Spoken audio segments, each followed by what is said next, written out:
اور یہ کرم ہے تاجدار کائنات صلی اللہ علیہ وسلم کی. یہ نالین پاک آقا علیہ السلام کی نالین پاک کا تصدق ہے. میرا اس میں کچھ نہیں ہے. میں جانتا ہوں میں ایک ناکارہ شخص ہوں, میری کوئی حیثیت نہیں ہے. میں تو سگان مصطفیٰ میں سے ایک ادنا سا سگ ہوں. آقا علیہ السلام کے کوچہ مدینہ کا اور کوچہ بغداد کا حضور غوث پاک کا ادنا سا سگ ہوں. میں نے عمر پر آقا علیہ السلام کی شان اقدس کے دفاع کے لیے نوکری کی ہے, اور امت مسلمہ کے فرد فرد کے سینے میں عشق مصطفیٰ کی شمع جلانے کی کوشش کی ہے, اور کائنات ارضی کے کونے کونے میں آقا علیہ السلام کی محبت, ادب, تعظیم, تکریم, نصرت اور اتباع اس کا پیغام پہنچانے اور اندھیروں کو عشق مصطفیٰ کے نور سے دور کرنے کی تگ و دو. بس یہ عشق مصطفیٰ ہے آپ کے سینوں میں, جو کشاں کشاں لاکھوں کی تعداد میں جہاں جا رہا ہوں آپ کو کھینچ کھینچ کے لا رہا ہے. اور امت محمدی کے اتنے بڑے بڑے اجتماعات جس کی کوئی مثیل اور نظیر تاریخ میں نہیں ملتی, یہ فقط زندہ معجزہ ہے حضور علیہ الصلوۃ والسلام کا. یہ معجزہ مصطفیٰ ہے اور کچھ نہیں. یہ آقا علیہ السلام کا اپنا معجزہ ہے, حضور کا اپنا تصرف ہے, حضور کی اپنی توجہ ہے, حضور کی اپنی شفقت ہے, عنایت ہے. آقا علیہ السلام جدھر نگاہ کرتے ہیں حضور کے غلام کھچے کھچے چلے آتے ہیں.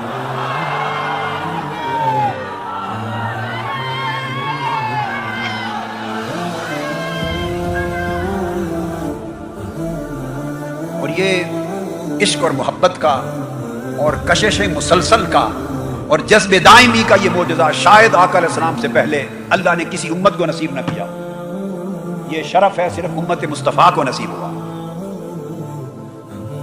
یہ بات میں نے کچھ میں کہی تھی, کچھ میں, اور آج پھر میرے دل میں یہ شوق پیدا ہو رہا ہے. سچ بات ہے کہ اجتماع کو دیکھ کر, بنگلور کے اس اجتماع کو, میرا جی یوں کر رہا ہے کہ میں کچھ نہ کہوں اور بولوں نہیں, اور خاموش حضور کے عاشقوں کے سمندر کو تکتا رہوں, بس آپ کو دیکھتا رہوں. آپ مجھے دیکھیں اور میں آپ کو دیکھوں, اور ہماری خاموشی کلام بن جائے, اور نگاہوں سے عاشق اپنے محبوب کو یاد کریں اہل مدینہ کے بعد.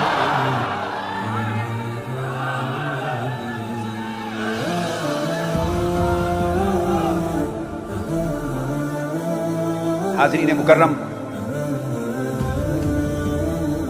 اب دیکھیے آپ کہیں کہ وہ جہاں حدیں ختم ہوتی نظر آتی ہیں وہاں پھر ہزارہ لوگوں کا ایک اور امڑتا ہوا سیلاب ہے جو بیٹھا ہوا ہے. وہ ایک یعنی کئی پنڈال ہیں, پنڈالوں پر پنڈال ہیں. میں اہل بنگلور اور اہل کرناٹک کو صمیم قلب سے ہزاروں بعد مبارکباد پیش کرتا ہوں.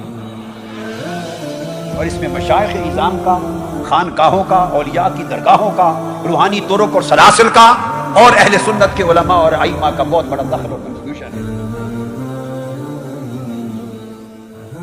میں یہ عرض کر رہا تھا کہ انڈیا کا میرا یہ دورہ بنیادی طور پر امن اور آشتی کا پیغام لایا ہے. میں انسانی دوستی کا پیغام لے کر اس سرزمین پہ آیا ہوں. میں احترام آدمیت کا پیغام لے کر اس سرزمین پہ آیا ہوں. میں بھائی چارے کا پیغام لے کر اس سرزمین پہ آیا ہوں. برداشت کا پیغام دینے کے لیے آیا ہوں. اس پورے خطہ ارضی پر بسنے والوں کو پیسفل کو ایگزسٹنس کا میسج دینے کے لیے آیا ہوں. یہاں کے لوگوں کو کلچر آف ڈائیلاگ کی طرف موو کرنے کا میسج لے کے آیا ہوں, کوشش لے کے آیا ہوں. ٹالرنس کی بات سمجھانے کے لیے آیا ہوں. ٹوگیدرنس کی بات سمجھانے کے لیے آیا ہوں. لو, مرسی, کمپیشن اور ہیومینٹی کا پیغام لے کر اس سرزمین پہ آیا ہوں, تاکہ نفرتوں کا خاتمہ کیا جا سکے, تفرقہ کا خاتمہ کیا جا سکے, محبت کو پھیلایا جا سکے, امن کو پھیلایا جا سکے, آشتی اور شانتی کو پھیلایا جا سکے, اور من کی سرزمین میں محبت کے, جاہت کے, بھائی چارے کے, برداشت کے, باہمی تعاون کے اور احترام آدمیت کے پھول اگائے جا سکے, اور بین المذاہب ہم آہنگی, انٹرفیتھ ہارمنی کو بطور کلچر اڈاپٹ کیا جا سکے, تاکہ لوگ ایک دوسرے کے مذہب کا احترام کریں, لوگ ایک دوسرے کی کلچر کا احترام کریں, لوگ ایک دوسرے کی اسپریچول ویلیوز کا احترام کریں, لوگ ایک دوسرے کی ریلیجس ٹریڈیشنز کا احترام کریں. ہندوستان میں بسنے والے لوگوں, یہی جو بات میں کہہ رہا ہوں یہ قرآن کا پیغام ہے, یہی سنت مصطفیٰ کا پیغام ہے. قرآن مجید کی ایک پوری سورت جس کو سورہ الکافرون کہتے ہیں, نان بلیورز اس کا ٹائٹل رکھا گیا کہ ایک صورت نازل ہوئی جسٹ فار نان بلیورز، آپ اندازہ کر لیں، اور اس میں یہ میسج دیا گیا اللہ رب العزت نے آقا علیہ السلام کی زبان اقدس سے کہ قل، آپ انہیں کہہ دیں، قل یا ایھا الکافرون، او نان بلیورز، لا اعبد ما تعبدون ولا انتم عابدون ما اعبد، جس کی تم پوجا کرتے ہو اس کی میں عبادت نہیں کرتا، اور جس ذات کی میں عبادت کرتا ہوں اس کی تم پوجا نہیں کرتے۔ اس میسج کو دہرا کر کہا let us live and let live, Quran نے کہا لکم دینکم ولی دین، آؤ میں یہ پیغام دیتا ہوں مذہبی آزادی کا کہ تم اپنے مذہب میں آزاد ہو اور میں اپنے مذہب میں آزاد ہوں، میرا کوئی جبر و اکراه تم پر نہیں ہے اور تمہارا کوئی جبر و اکراه مجھ پر نہیں ہے۔ So there is no compulsion and no coercion in Islam۔ یہ سورہ کافرون کا میسج، لکم دینکم ولی دین کے کلمات کائنات، رہتی کائنات تک مذہبی آزادی کا درس دیتی رہیں گے۔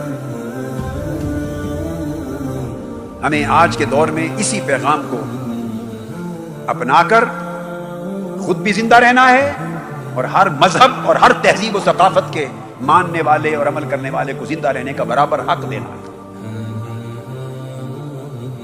آج کا زمانہ نفرت کی آگ جلانے کا زمانہ نہیں رہا، وہ نفرتوں کا زمانہ، آگ جلانے کا زمانہ، قتل و غارت گری کا زمانہ جو چند صدیاں پہلے انسانیت نے دیکھا ہے وہ ختم ہو چکا ہے۔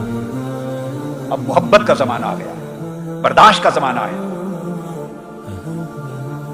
میوچل انڈرسٹینڈنگ کا زمانہ ہے، ڈائیلاگ کا زمانہ ہے، ہارمنی کا زمانہ ہے، مذاہب اپنی اپنی حدوں میں رہیں۔ حضور علیہ الصلوۃ والسلام نے ہجرت مدینہ کے بعد ایک پلورلسٹک سوسائٹی قائم فرمائی، پلورلسٹک سوسائٹی، اور سب سے پہلا الائنس بنایا یہود کے ساتھ، کیونکہ وہاں کی غالب اکثریت جیوز کی تھی، اور الائنس بنا کر پہلے مسلمانوں میں مہاجرین اور انصار کو اکٹھا کیا، جو الگ الگ ایتھنک بیک گراؤنڈز کے لوگ تھے، الگ الگ ایتھنک بیک گراؤنڈز۔ مکہ سے آنے والے مہاجرین تھے، وہ تجارت پیشہ لوگ تھے، مدینہ کے رہنے والے لوکل انصار تھے، وہ زراعت پیشہ لوگ تھے، ان کے بزنس ڈیفرنٹ تھے، مزاج ڈیفرنٹ تھے، فیملیز ڈیفرنٹ تھی، ٹرائبز اور قبیلے ڈیفرنٹ تھے، طور طریقے ڈیفرنٹ تھے۔ تو ان تمام اختلافات کو ایک وحدت میں پرونے کے لیے آقا علیہ السلام نے مواخات مدینہ کی، اور الگ الگ بیک گراؤنڈ رکھنے والے مسلمانوں کو ایک وحدت میں پرو دیا۔ امت مسلمہ کو ایک وحدت بنانے کے بعد پھر آقا علیہ الصلوۃ والسلام نے ایک اشتراک کے عمل کا، الائنس کے لیے قدم اٹھایا، اور جیوز کے ساتھ مل کے الائنس بنایا۔ اس میں امت مسلمہ اور کل یہود اور ان کے دیگر الائز جو ٹرائب سے قبائل، ان سب کو شامل کیا، اور ساروں کو شامل کر کے مسلمانوں کو اور جیوز کو اور ان کے الائز کو شامل کر کے آقا علیہ السلام نے جملہ لکھا، میثاق مدینہ کے آرٹیکل 2 میں جملہ لکھا کہ انہم امت واحدہ۔ اس کانسٹیٹیوشن آف مدینہ پہ دستخط کرنے والے مسلمان اور یہود سارے جنہوں نے اس دستور اور میثاق کو مانا ہے، وہ آج ایک نیشن بن گئے ہیں، ایک کمیونٹی بن گئے ہیں۔ اور اس میثاق کے پھر آرٹیکل 23 میں آگے چل کے آقا علیہ السلام نے نام لے کر لکھا ان یہود بنی اوف، بنو اوف کے یہود، اور پھر 8 10 12 قبیلے یہود کے گنواتے چلے گئے سارے، فرمایا ان یہود بنی اوف امت مع المؤمنین لہم دینہم ولہم دینہم۔ بنی اوف کے یہود اور ان کے تمام الائز اور قبائل سارے مل کر مسلمانوں کے ساتھ مل کر آج ایک کمیونٹی اور ایک قوم اور ایک نیشنلٹی تشکیل دیتے ہیں۔ فرق یہ ہوگا ایک قوم بن گئی، ایک کمیونٹی اور نیشن بن گئی، مگر وہ اپنے مذہب میں آزاد ہوں گے، مسلمان اپنے مذہب میں آزاد ہوں گے، وہ اپنی روایات پہ چلیں گے مذہبی، مسلمان اپنی روایات پہ چلیں گے۔ آقا علیہ السلام نے ان کو لوکل کسٹمز کی آزادی دے دی، ان کو اپنی کلچرل ویلیوز کی آزادی دے دی، ان کے اپنے سرٹن لوکل لاز کی اپنی آزادی دے دی، مگر من حیث المجموع مدینہ کے دفاع کے لیے، مدینہ کی معاشرتی وحدت کے لیے، مدینہ کی سماجی قوت کے لیے مسلمانوں کو اور غیر مسلموں کو ملا کر آقا علیہ السلام نے ایک نیشنلٹی، ایک نیشن، ایک کمیونٹی قرار دیا۔ یہ میثاق مدینہ ہے، سب سے پہلا ریٹن کانسٹیٹیوشن جو آقا علیہ السلام نے دیا انسانیت کو بھی اور امت کو بھی، جس کو الصحیفہ کہتے ہیں۔ اس کا عنوان ہی الموادعہ ہے، a contract of peace, a document of peace, اور اس کو المعاہدہ بھی کہتے ہیں اور المیثاق بھی کہتے ہیں اور الصحیفہ بھی کہتے ہیں۔ بین المؤمنین والیہود. تو آقا علیہ الصلوۃ والسلام بانی ہیں پلورلسٹک سوسائٹی قائم کرنے کے سرزمین پر. آقا علیہ السلام بانی ہے کثیر الثقافتی معاشرہ قائم کر کے ان کو امن اور آشتی کا سبق دینے کے. آقا علیہ الصلوۃ والسلام بانی ہیں ڈیموکریٹک ویلیوز پر مشتمل ایک ریاست قائم کرنے کے. اور آقا علیہ الصلوۃ والسلام بانی ہیں برداشت کا کلچر تاریخ انسانی کو ادا کرنے کے. تو جو مسلمان ہے، جو غلام مصطفیٰ ہے، وہ نہ کبھی انتہا پسند ہو سکتا ہے نہ کبھی دہشت گرد ہو سکتا ہے.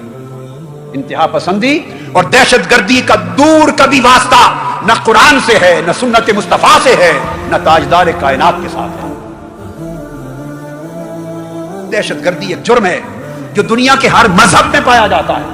اگر مسلمانوں میں کچھ دہشت گرد ہیں تو ہندوؤں میں کچھ دہشت گرد ہیں، ہندوؤں میں بھی، مسیحیوں میں بھی دہشت گرد پائے جاتے ہیں، یہودیوں میں بھی دہشت گرد پائے جاتے ہیں. امریکہ میں 9/11 سے پہلے اوکلاہوما بم بلاسٹ جن لوگوں نے کر کے کئی لوگوں کو موت کے گھاٹ اتارا تھا، امریکہ کی اور ویسٹرن ورلڈ کی سرزمین پر پہلا دہشت گردی کا اٹیک اوکلاہوما بم بلاسٹ وہ کسی مسلمان نے نہیں کیا تھا، وہ لوکل کرسچن کلٹ تھا، مسیحی تھے، عیسائی تھے. چند مہینے پہلے ناروے میں دہشت گردی کا واقعہ ہوا اجتماعی، وہ کرنے والے مسلمان نہیں تھے، وہ مسیحی تھے. تو میں اقوام عالم سے کہتا ہوں، میں UNO سے کہتا ہوں، میں انڈیا سے کہتا ہوں، میں پاکستان سے کہتا ہوں، میں امریکہ سے کہتا ہوں، میں یورپ سے کہتا ہوں، میں انگلینڈ کو کہتا ہوں، اقوام عالم کو جو دنیا میں امن دیکھنا چاہتی ہیں، کہ اگر عالم عیسائیت میں کوئی فرقہ دہشت گردی کرے تو اسے عیسائی دہشت گردی کا نام نہیں دیا جاتا. اگر جیوز میں کوئی دہشت گردی کرے یا ہندو مذہب میں کوئی دہشت گردی کرے یہاں تو اسے ہندو دہشت گردی کا نام نہیں دیا جاتا، یہودی دہشت گردی کا نام نہیں دیا جاتا. اگر مسلمانیت کا نام لینے والا کوئی دہشت گردی کرے اسے اسلامک ٹیررزم کا ٹائٹل کیوں دیا جاتا ہے؟ دہشت گردی کا تعلق اسلام سے توڑا جائے، اسلامک کو اس دہشت گردی ٹیررزم کے ساتھ بریکٹ نہ کیا جائے. دہشت گردی ہے. اس جرم کو انسانیت کی سطح پہ دیکھا جائے، نہ کسی ملک کی سطح پر، نہ کسی دین و مذہب کی سطح پر. ہم مذمت کرتے ہیں ہر اس شخص کی جو دہشت گرد ہے، خواہ وہ مسلمان اپنے آپ کو مسلمان کہے اور داڑھی رکھی ہوئے ہو. اگر دہشت گرد ہے تو اس کی بھی مذمت کرتے ہیں، اس کا کوئی تعلق مصطفیٰ کے دین کے ساتھ نہیں. اور ہم مذمت کرتے ہیں اس ہندو گروہ کی یا ہندو کی بھی، خواہ وہ تلک لگا کر رام رام کر رہا ہو، اگر دہشت گردی کرے گا، انسانوں کو قتل کرے گا، اس کا کوئی تعلق ہندو دھرم کے ساتھ نہیں ہے. دنیا کا کوئی مذہب کلنگ آف مین کائنڈ کا درس نہیں دیتا. دنیا کا کوئی مذہب دہشت گردی، انتہا پسندی، نفرت کا درس نہیں دیتا. جس محبت کا، امن کا، انسانیت کا، حقوق کا، رحمت کا درس قرآن اور سنت مصطفیٰ اور اسلام میں ہے. میں نے خود محبت، امن اور آشتی اور پیس اور ہارمونی کا درس بھگوت گیتا میں بھی دیکھا ہے، پڑھا ہے. میں نے محبت، امن اور آشتی، ہارمونی کا درس رامائن میں بھی دیکھا ہے. میں نے ویداس میں بھی دیکھا ہے، رگ وید میں دیکھا ہے، یجروا وید میں دیکھا ہے، اتھروا وید میں دیکھا ہے، سامما وید میں دیکھا ہے. میں نے مہاویر سوانی کی تعلیمات میں بھی امن اور محبت کا درس دیکھا ہے. میں نے مہاتما بدھ کی تعلیمات میں بھی محبت کا درس دیکھا ہے. ارے دنیا کے کسی مذہب کی کسی کتاب میں نفرت، دہشت گردی اور انتہا پسندی کا درس نہیں. انسانیت میں یہ درس کہاں سے آ گیا؟ اٹھو بنی نوع انسان، مل کر سارے کے سارے دہشت گردی کے خلاف صف آرا ہو جاؤ اور پوری دنیا میں امن اور محبت کے پرچارک بن جاؤ. حاضرین محترم، یہ میرے انڈیا کے ٹور کا ایک مقصد ہے کہ امن کا پیغام ہر جگہ پہنچاؤں. یہ پیغام انسانیت کی سطح پر ہے. This message is at the level of humanity for the whole mankind, irrespective of its color and creed and faith and religion and culture, irrespective of any kind of ethnic background. A person or a group of individuals may belong to any country, to any religion, to any culture. I believe that every religion preaches peace, love and harmony. There is no place for hatred and extremism and terrorism in any religion or any culture. This is the first message which I have brought here in India.